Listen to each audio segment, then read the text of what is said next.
Il serait véritablement précoce de se prononcer sur les événements de l'actualité politique actuelle au Venezuela, caractérisée par la capture de Nicolás Maduro par l'armée des États-Unis d'Amérique. Plusieurs hypothèses sont tout de même envisageables. Il est possible que Maduro ait été capturé par une unité spéciale des forces armées vénézuéliennes corrompue par l'armée américaine et donc discrètement amené vers l'armée des États-Unis sans que le reste de l'appareil politique et militaire vénézuélien ne s'en rende compte.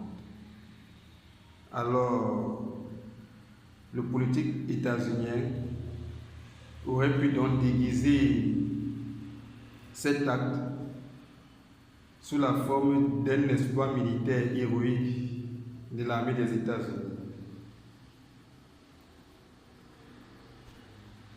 Il est aussi possible que l'appareil politique et militaire vénézuélien ait été corrompu par les États-Unis et ait livré Maduro à l'armée américaine. Mais cette autre hypothèse me paraît, bien qu'envisageable, tout de même moins plausible. Tout simplement parce qu'il est difficile de corrompre tout un appareil politique et militaire jadis intègre au point de capturer un chef d'État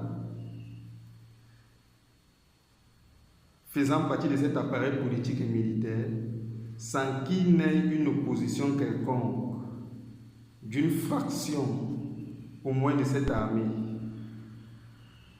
et qu'il ne s'ensuive ainsi des combats à l'intérieur de ce pays avant la capture de Maduro.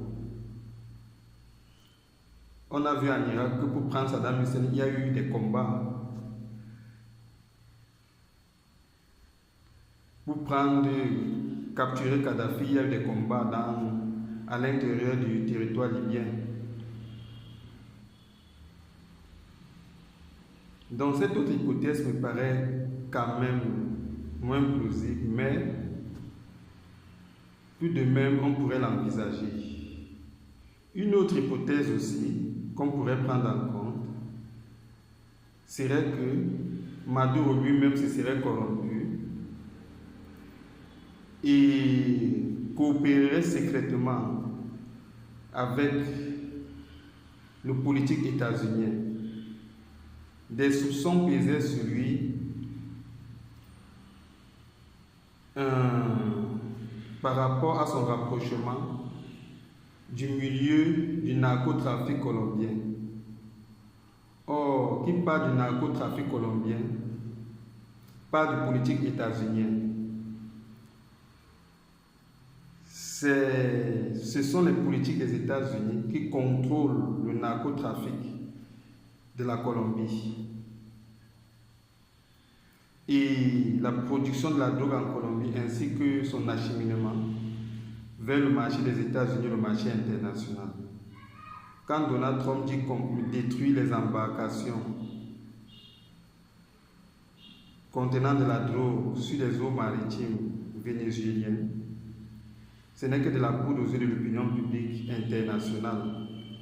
Il détruirait en fait les embarcations des migrants latino-américains en destination des États-Unis et dans son cynisme reconnu, le déguiserait, le présenterait en audiovisuel, le faisant passer pour une attaque des embarcations des narcotrafiquants, qui sont en fait des petits distributeurs de cocaïne pour le compte des politiques états-uniens. et donc qui se rapproche du milieu du narcotrafic, se rapproche, et surtout du narcotrafic colombien, se rapproche des politiques états-uniennes. Et si Maduro serait rapproché du milieu du narcotrafic colombien, alors il se serait rapproché aussi de ce fait des politiques états-uniennes puisqu'il ne le prétendait en public. Toujours est-il que ceci ne reste que des hypothèses. Ce que je pourrais dire en revanche de l'appareil politique et des dirigeants politiques vénézuéliens actuellement à la tête de ce pays, c'est qu'il serait très tôt pour les juger et juger de leur proximité avec les politiques états-uniennes ou pas. Déjà, lorsque les États-Unis exploitent les ressources énergétiques d'un pays, ils ne le crient pas tout haut, comme c'est le cas au Venezuela. Ils vont dire défendre les droits de l'homme dans ce pays, comme ils le disent en Libye et en Irak, et discrètement, ils exploiteront les ressources énergétiques de ce pays. Peut-être prétendent ouvertement avoir à leur disposition les ressources énergétiques du Venezuela serait une manière pour les politiques des États-Unis de discréditer la direction politique actuelle du Venezuela, la présentant comme étant proche des États-Unis et donc ayant été corrompue. Et dans cette logique, le procès de Maduro pourrait être une manière de le martyriser, de l'anoblir davantage à vue de préparer sa contestation de la direction politique actuelle. Toujours est-il que tout ceci ne reste que des hypothèses et que seule la rétrospection historique pourrait nous situer véritablement sur ce qui se cache ou ce qui se cacherait derrière la prétendue capture de Nicolás Maduro par l'armée des États-Unis.